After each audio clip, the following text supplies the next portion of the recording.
Hai, Assalamualaikum dan juga salam sejahtera. Selamat pagi kepada anda semua yang menonton kami di Awana Pagi dan ini segmen Realiti Rakyat dan anda bersama saya Hafiz Rosli bersama rakan setugas dan kami di Astro Awani membawakan Realiti Rakyat, tumpuan khas yang mengangkat suara rakyat dan realiti kehidupan mereka akibat COVID-19 serta aktiviti-aktiviti sepanjang Perintah Kawalan Pergerakan Bersyarat ini dan anda tidak berseorangan dalam menghadapi waktu getir ini. Untuk rakyat, anda boleh menghubungi Astro Awani. Dan untuk kepimpinan, Astro Awani akan berikan peluang kepada setiap wakil rakyat yang anda lantik untuk suarakan realiti di kawasan anda. Setiap cerita, segala masalah kegusaran akan kami bawakan di Astro Awani dan segmen Realiti Rakyat hari ini bermula sekarang.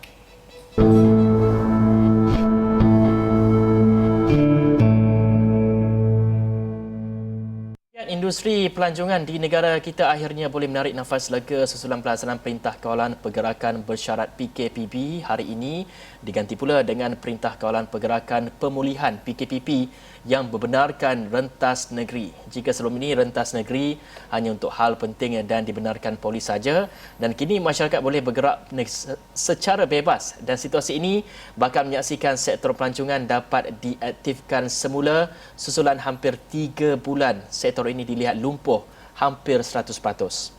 Dan sudah pasti banyak perkara perlu dilihat semula dan terutamanya buat pengusaha pelancong untuk memulihkan kembali pendapatan dan kewangan mereka. Memastikan produk pelancongan itu boleh diperkemaskan supaya dapat menarik semula pelancong domestik dan tawaran menarik untuk pelancong. Dan kita juga akan menyentuh mengenai bagaimana segala insentif kerajaan seperti bantuan prihatin penjana dapat membantu sektor pelancongan ini. Dan untuk itu, kita ada siapa, Fizi? Dan kita bersama dengan Pengarah Pejabat Kementerian Pelancongan Seni dan Budaya Motek Pahang, Datuk Idros Yahya dan juga Datuk Azli Halim merupakan Naib Presiden Majlis Pelancongan Malaysia untuk membincangkan mengenai isu ini. Assalamualaikum, selamat pagi kepada kedua-duanya. Assalamualaikum warahmatullahi wabarakatuh dan selamat pagi. Baik, kita nak teruskan kepada perbincangan kita. Mungkin Datuk Idros terlebih dahulu dapat huraikan sedikit mengenai jenis-jenis pelancongan di negeri Pahang dan bagaimana kesan daripada COVID-19 ini memberi kesan kepada pelancongan di negeri Pahang, dan adakah sektor pelancongan ini merupakan penyumbang utamalah kepada negeri Pahang sendiri? Okey, terima kasih. Assalamualaikum warahmatullahi wabarakatuh. Jadi negeri Pahang memang kita jadikan sebagai industri pelancongan sebagai produk utama untuk industri pelancongan di negara kita. Terutama sekali di negeri Pahang kita mempunyai pelbagai jenis produk pelancongan daripada tanah tinggi seperti Cameron Highland, Genting Highland, Bukit Tinggi, Janda Baik dan juga Bukit Fraser, sehingga ke kawasan hutan tropika seperti di Taman Negara, Tasik Kini dan juga kawasan-kawasan agro pelancongan, dan tidak ketinggalan produk pelancongan berasaskan pantai dan juga pulau seperti Pulau Tioman dan juga pantai di antara Besrah hingga ke Rompin sejauh kurang 200 km panjangnya. Jadi ini merupakan produk utama bagi negeri Pahang lah. Saya nak kepada Datuk Azli. Datuk Azli, kita sering kali mengajar Datuk Azli membincangkan mengenai isu pelancongan, tambah sebelum PKP, COVID melanda lagi, kita banyak isu-isu pelancongan yang bermain sekarang ini, dan sekarang ni ketika COVID, pasca COVID-19 ni, kita nak tahulah penjana yang baru saja diumumkan oleh Perdana Menteri. Kita nak lihat daripada aspek pelancongan. Datuk Azli begitu dekat dengan sektor pelancongan ini, ada dekat hati tu, dah memang tak boleh nak keluarkan pun. Dan bagaimana, adakah penjana ini merangkumi dan juga memastikan bahawa tiada dalam kalangan mereka industri pelancongan ini yang tertinggal, dan apakah aspek-aspek penambahbaikan yang boleh dilihat dalam penjana ini? Adakah ia merangkumi kesemuanya atau sebenarnya ada lagi perkara-perkara yang perlu kita lihat? Terima kasih Datuk Awani. Sebelum tu saya ingin mengucapkan terima kasih dan sehingga penghargaan juga lah kepada Yang Berhormat Perdana Menteri kita kerana mengadakan inisiatif yang dikenali sebagai Pelan Jana Semula Ekonomi Negara ataupun Penjana. Ini sebenarnya salah satu usaha segera daripada pihak kerajaan dalam usaha kita nak membantu ni untuk memastikan mereka yang terkesan akibat pandemik COVID-19. Dan ini semestinya dapat menyumbang kepada perkembangan industri pelancongan negara itu sendiri. Dan saya percaya dengan inisiatif yang diperkenalkan tu ada beberapa komponen penting yang menjurus terus kepada sektor pelancongan, khususnya daripada segi pembiayaan pelancongan yang bernilai 1 bilion ringgit untuk bantu sektor pelancongan, dan juga pengecualian cukai pelancongan sepenuhnya bermula daripada 1 Julai 2020 sehingga 30 Jun 2021. Dan ini sebenarnya memberikan satu berita ataupun kabar gembira buat seluruh penggiat industri pelancongan. Tetapi apa yang menjadi persoalan adalah perincian daripada segi pembiayaan pelancongan yang bernilai 1 bilion ringgit itu yang akan dimaklumkan kemudian oleh Bank Negara, rasa saya dalam bulan 7 nanti. Kita sebenarnya selain daripada komponen-komponen ataupun inisiatif yang saya sebutkan tadi, ada inisiatif ataupun inisiatif lain yang juga boleh diambil manfaat oleh industri pelancongan. Contohnya seperti program subsidi upah yang dilanjutkan selama 3 bulan lagi. Yang ini mungkin pekerja-pekerja hotel mungkin boleh mendapat manfaat daripada dia. Juga untuk program insentif pengambilan pekerja, insentif RM800 dan RM1,000 akan diberikan selama 6 bulan untuk pengambilan pekerja-pekerja yang mungkin dah hilang pekerjaan. Mungkin ini juga boleh memberikan satu nilai tambahlah kepada pengusaha hotel. Juga allowance latihan sebanyak RM4,000 yang boleh dituntut walaupun bukan untuk pencarum skim perkeso. Ini sebenarnya satu untuk mungkin kita boleh gunakan untuk menambah baik lagi mutu perkhidmatan dalam industri perhotelan dan perkhidmatan pelancongan kita. Selain itu, kepada rakyat Malaysia khususnya yang ingin pergi melancong, mereka juga boleh menggunakan memanfaatkan kredit RM50 yang dikreditkan ke dalam e-dompet pengguna, dan juga pengecualian cukai pendapatan untuk kalau tak silap saya dalam sehingga RM1,000 untuk mereka yang melancong di dalam negara atau pelancongan domestik. Baik, Dato' Azli, mungkin saya nak mengulas sedikit apa yang Dato' Azli katakan sebentar tadi melalui dari segi insentif kerajaan yang diberikan melalui penjana itu sendiri. Kalau kita lihat sebelum ini, pelbagai isu-isu mengenai pelancongan ini ada yang tidak dapat meneruskan operasi mereka, hotel banyak yang menutup sementara dan sebagainya. Dan jika kita dapat saksikan sebelum ini pun, Visit Malaysia 2020 mensasarkan 30 juta pelancong asing untuk tiba ke negara kita, melancong ke negara kita dengan pendapatan 100 bilion ringgit, dan sudah pasti saya kira sehingga kini mungkin terlari sikit sasarannya tu kerana disebabkan oleh COVID-19 ini ada negara menutup sempadan dan sebagainya. Adakah ataupun sektor pelancongan ini akan mengubah target audience ataupun target market mereka kepada domestik, dan bagaimana agaknya strategi-strategi untuk menarik pelancong-pelancong domestik ini untuk melancong dalam negara kita sendiri?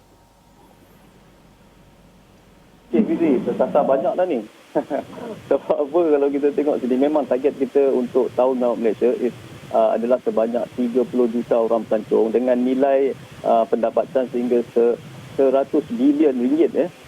Dan ini saya percaya kita mungkin agak sukar untuk mencapai sasaran ini. Mungkin pihak kementerian sendiri mungkin akan merangka beberapa strategi untuk memastikan sektor pelancongan ini terus relevan.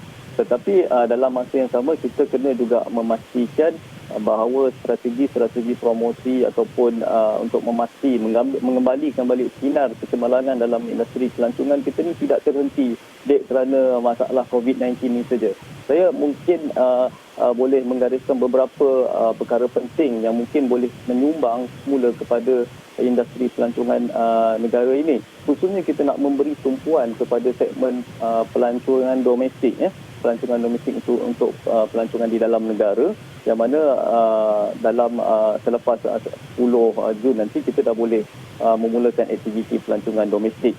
Jadi ada 10 perkara penting ataupun perkara utama yang mungkin kita boleh laksanakan demi untuk memastikan kecemerlangan sektor pelancongan negara ini terus berada di dalam tahap yang terbaik. Yang pertamanya, kita harus menambah baik pula mutu ataupun produk pelancongan kita perkhidmatan pelancongan kita kena tambah baikkan dia. Daripada dulu mungkin ada yang tak kena, ada kekurangan, kita kena tambah baik semula. Ya. Keduanya kita kena susun balik semula strategi pemasaran dan promosi. Kalau dulu kita guna promosi secara konvensional, mungkin selepas ini kita gunakan secara digital, secara yang lebih interaktif. Susun semula strategi. Dan yang seterusnya yang ketiga, kita kena meneliti semula pasaran-pasaran baru. Mungkin buat masa sekarang ni kita memberi tumpuan kepada pasaran domestik, dan mungkin selepas pintu masuk negara dibuka ataupun pintu keluar masuk negara dibuka, mungkin kita akan boleh meneroka pasaran di rantau Asia Tenggara ni dulu untuk pasaran short haul. Selain daripada itu, yang keempatnya kita kena memanfaatkan teknologi. Di mana yang saya sebutkan lagi tadi, usaha untuk promosi mungkin kita boleh lakukan secara digital, dan kita gunakan teknologi yang sedia ada sekarang ni untuk tujuan-tujuan pemasaran, promosi, pengukuhan semula kita punya produk pelancongan. Seterusnya kita juga kena memperkukuhkan semula operasi perniagaan kita. Ya, kalau sebelum ni kita ada kekurangan daripada segi operasi, mungkin selepas ini kita boleh mempertingkatkan lagi operasi kita, memberikan lagi lebih banyak servis yang terbaik untuk pelancong yang datang ke tempat kita. Seterusnya kita kena memanfaatkan bantuan kerajaan. Bantuan kerajaan seperti insentif-insentif yang saya sebutkan tadi, kita gunakan sepenuhnya. Jangan kita tak gunakan apa peluang-peluang yang telah diberikan oleh pihak kerajaan. Seterusnya kita kena fokuskan kepada intipati Malaysia Truly Asia. Ya. Intipati Malaysia ni sebenarnya branding kita yang kita dah gunakan sekian lama. Ini adalah branding yang terbaik untuk mengangkat industri pelancongan kita. Malaysia Truly Asia. Negara lain tak ada berbilang bangsa macam Malaysia ni. Tapi ini adalah satu komponen penting yang mungkin kita boleh highlightkan semula. Ya.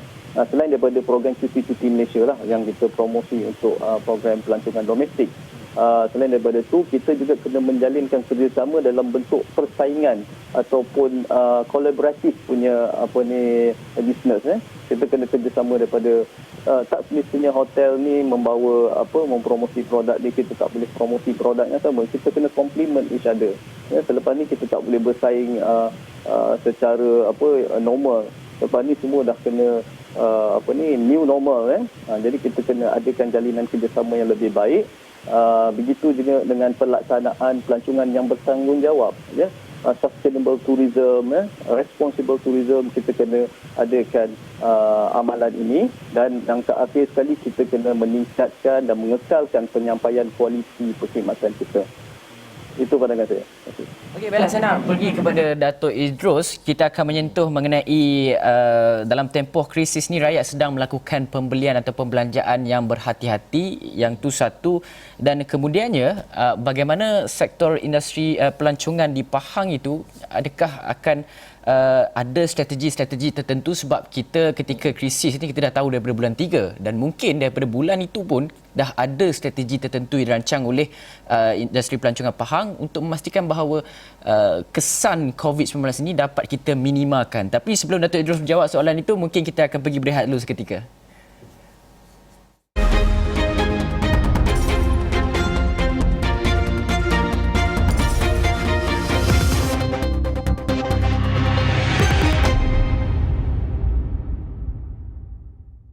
Anda masih menonton Awani Pagi, saya Merhati Rakyat membincangkan mengenai kebangkitan sektor pelancongan di negara kita. Saya nak terus saja kepada Dato' Idrus. Dato' Idrus, kalau kita lihat sepanjang tempoh krisis ini, rakyat sangat berhati-hati untuk berbelanja kerana berdepan dengan ketidaktentuan. Satunya sektor ketidaktentuan dari segi pekerjaannya, ada yang mungkin tengah takut dibuang kerja dan sebagainya untuk tempoh tahun ini ataupun tempoh tahun depan.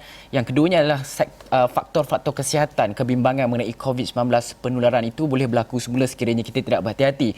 Bagaimana kita mahu meyakinkan rakyat Malaysia yang sekarang ini pelancongan domestik telah pun dibuka, bagaimana mahu meyakinkan mereka untuk pergi melancong, support kita, jaga kita dalam sektor pelancongan ini supaya memastikan bahawa industri pelancongan negara ini walaupun dikatakan sebagai industri yang paling lambat sekali untuk pulih, tetapi dalam masa yang sama dia sedikit demi sedikit kita bangun. Dan satu lagi, ada tak macam strategi yang boleh kita lakukan, contohnya macam hotel bukan saja dilihat sebagai tempat untuk menawarkan bilik dan juga pelaburan, tetapi boleh juga menawarkan pakej-pakej yang lain, pakej pelancongan satu Malaysia ke, mana kata dalam arti kata lain dia adaptasikan gig ekonomi. Contoh macam dulu Grab kan dia buat satu saja pengangkutan, kemudian dia beralih kepada makanan, kemudian dia beralih lagi kepada benda lain kan. Mungkin hotel sekarang ni dalam sebelum PKP, sebelum COVID pun dia berdepan dengan persaingan daripada AMP, mungkin pun juga boleh melihat kepada perkara-perkara seperti ini, Datuk Idrus. Okey, terima kasih. So apabila kita melihat kepada COVID sejak daripada akhir tahun 2019, kita telah mengambil perhatian mengenai dengan kesan dia apabila kita melihat kesan dia kepada di Wuhan, China kan. So apabila berlaku PKP pada 18 Mac 2020, kita telah mengambil inisiatif untuk memberikan maklumat yang sejelasnya kepada industri player ataupun pemain industri di negeri Pahang sendiri. Kita menerangkan mengenai dengan apa program atau acara kita, mengapa kita membatalkan ataupun membatalkan kempen Tahu Melawat Malaysia 2020. Ini adalah disebabkan oleh isu keselamatan ataupun kesihatan kepada rakyat. Kita mengutamakan kepada rakyat dan juga kepada pelancong supaya lebih sihat. Ya. So kita menerangkan bahawa pelancongan itu adalah satu pilihan kepada rakyat, tetapi kesihatan itu perlu diberikan keutamaan. Jadi industri player ataupun pemain industri memahami dulu mengenai kenapa kita buatkan PKP tersebut. Yang kedua, selepas 2 minggu kita memahami mengenai perkara tersebut, kami di peringkat Negeri Pahang, kita menubuhkan satu WhatsApp group di antara pemain industri ataupun NGO yang terlibat dengan industri seperti Persatuan Hotel Bajet, pemandu pelancong alam semula jadi, pemilik bot pelancongan, pengusaha chalet dan juga termasuk juga mereka-mereka yang mempunyai produk-produk pelancongan. Jadi daripada sini kita dapat mengenal pasti apa isu yang mereka hadapi. Ya, yang pertama apa yang dihadapi, kita mengenal pasti dulu apa yang dihadapi dan apa bantuan ataupun yang perlu kita kemukakan kepada pihak kerajaan sama ada persekutuan ataupun negeri. Jadi peringkat pertama ialah kita untuk membantu sebab pendapatan mereka terputus 100% ataupun kita panggil dia sebagai zero income dah. Ini adalah target yang pertama. Selepas itu kita menggunakan kumpulan ini ataupun perbincangan ini untuk kita melihat bagaimana kita nak memastikan bahawa apabila kita membuka semula nanti selepas PKP untuk kita menyediakan sistem ataupun langkah-langkah keselamatan untuk pelancong supaya pelancong memberi keyakinan kepada kita. So that's why selain daripada kita mengikut SOP yang disediakan oleh pihak MKN ataupun Kementerian Kesihatan, saya memohon kepada pihak industri player menambah lagi apa SOP yang sepatutnya supaya pelancong yang datang ke tempat kita akan mempunyai keyakinan yang lebih penuh. Sebabnya mereka lebih tahu apa produk dan juga kawalan ataupun usaha-usaha yang boleh dipertingkatkan. Bukan dipermudahkan tapi dipertingkatkan supaya isu keselamatan dan juga kesihatan ini diberikan keutamaan kepada pelancong. Dan selain daripada itu, kita juga telah memulakan apakah usaha-usaha untuk mempromosikan destinasi pelancongan kita semasa PKP. Jadi berdasar pada inilah kita mengadakan sidang video conference dan sebagainya mengenai latihan. Apa yang perlu kita lakukan? Walaupun tenaga kerja kita mungkin tak sepenuhnya datang, tetapi kita nak menggunakan tenaga kerja yang hadir ke resort ataupun ke hotel-hotel ini menggunakan peluang ini untuk mempromosikan, melihat di luar kotak mengenai dengan apa produk-produk yang kita boleh hubung kaitkan dengan hotel ataupun resort yang kita ada. Okay. Sebelum ini mereka hanya menawarkan mungkin bilik seminar dan sebagainya. Mereka tidak melihat kepada di luar daripada bidang bisnes masing-masing. So kita mewujudkan ataupun kita meyakinkan mereka supaya mengadakan satu program supaya mereka sentiasa diingati oleh pelancong. Walaupun sektor pelancongan tutup, tetapi jenama produk-produk hotel dan sebagainya ini diingati oleh seluruh rakyat Malaysia. Ini adalah usaha yang penting. Dan kita tidak melihat kepada konsep produk itu sendiri saja. Kita masukkan juga kalau boleh bagaimana pihak hotel, industri player memasukkan aktiviti-aktiviti berkonsep volunteerism, berkonsep membantu frontliner, membantu industri yang bersebelahan dengan kita. Sebagai contoh, saya ambil di Cameron Highland. Cameron Highland adalah produk dia ada ladang sayur, ada ladang bunga dan sebagainya. Bagaimana kita nak merapatkan hubungan dan seperti mana Datuk Azli maklumkan tadi, kita bekerjasama dengan industri yang berada di sekeliling kita supaya dia menyokong. Jadi melalui kerjasama tersebut, apabila kita masukkan dalam media sosial dan sebagainya, rakyat ataupun pengikut ataupun kita punya pelancong-pelancong akan sentiasa mengingati di mana lokasi pelancongan yang kita ada. Dan kita juga melihat kepada kajian yang telah dibuatkan oleh Tourism Malaysia pada peringkat PKP yang pertama dulu mengenai dengan apabila PKP ditamatkan, apakah intention ataupun ke manakah tempat pertama pelancong nak pergi. So daripada situ kita nampak. Kalau kita lihat mereka nak pergi ke pulau dan pantai, kepada tanah tinggi, ekoturism dan makan-makan. Jadi kita letakkan strategi ini bagaimana kita nak menarik ataupun menawarkan produk kita selaras dengan apa hasil ataupun jumpaan ataupun dapatan yang kita buat melalui kajian-kajian tersebut. So ini adalah persediaan yang kita buat. Dan pihak hotel dan juga pihak industri player perlu menambah produk-produk mereka. Jadi melalui cara inilah kita meletakkan bagaimana produk kita ini bersedia untuk ditawarkan apabila PKP ditamatkan. Jadi apabila PKP ditamatkan, bukan kita baru nak mula promosi, tetapi kita dah boleh menerima pelancong. Sebab itu kalau kita lihat penerimaan pelancong apabila diumumkan PKPP, kita dapat banyak tempahan hotel berlaku di Negeri Pahang. Itu saja. Okey, baik. Datuk Azli, kita ada masa dalam 1 minit saja lagi, Datuk Azli. Mungkin dapat jelaskan mengenai insentif daripada kerajaan sendiri, iaitu kita mengurat langkah ke digitalisasi. Kita mempunyai banyak produk-produk pelancongan di negara kita tapi tidak dipasarkan melalui digital. Jadi orang ramai tidak dapat melihat apakah keunikan produk-produk ini. Mungkin apa peranan yang akan dimainkan oleh persatuan ataupun majlis pelancongan sendiri melihat kepada usaha kerajaan untuk mendigitalisasikan perniagaan ataupun pelancongan ini. Secara ringkasnya, Datuk Azli. Okey, tadi Datuk Idrus ada sebutkan tentang program-program promosi ini dah berlangsung sebelum ataupun di semasa PKP lagi. Ini sebenarnya adalah satu usaha untuk kita memastikan industri pelancongan kita terus sustain. Tapi dalam masa yang sama, kita sebenarnya dah menjalankan aktiviti promosi secara online.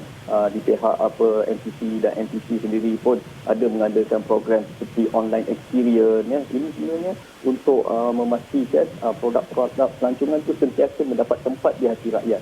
Dan selepas ini mungkin kita dapat melihat banyak tempahan-tempahan bilik kan. Kalau tak silap tahniahlah kepada Datuk Idrus. Semalam Pahang pun dah ada 3,000 bilik terjual kan. Sebelum tu Langkawi. Dan ini sebenarnya memberikan satu petanda bahawa industri pelancongan domestik kita akan terus maju walaupun dalam keadaan yang kita berhadapan dengan berbagai-bagai kekangan ini. Saya harap dengan usaha yang berterusan ini Astro Awani pun selalu menyiarkan berita-berita tentang program pelancongan, isu-isu pelancongan. Ini sebenarnya adalah satu usaha yang terbaik dalam kita nak memastikan industri pelancongan kita ini kita sama-sama bangunkan semula. InsyaAllah. Okey, baiklah, terima kasih kepada kedua-dua panel kita atas perkongsian mengenai sektor pelancongan, kebangkitan semula sektor pelancongan, dan inilah masanya bukan saja peranan diberikan kepada kerajaan dan juga industri tetapi juga kepada rakyat Malaysia sendiri untuk melihat kepada memberi manfaat ataupun kemudahan yang ataupun kelonggaran yang diberikan oleh kerajaan. Pelancongan domestik itu boleh kita lakukan. Jadi inilah masanya kita jaga kita bantu kita lihat segalanya dan kita pelajari apa yang boleh kita ambil iktibar dari krisis COVID-19 ni. Okey, daripada sekian daripada kami di Awani Pagi, saya Menanti Rakyat. Saya Hafizah Zaman dan saya Hafiz Rosli. Assalamualaikum warahmatullahi wabarakatuh.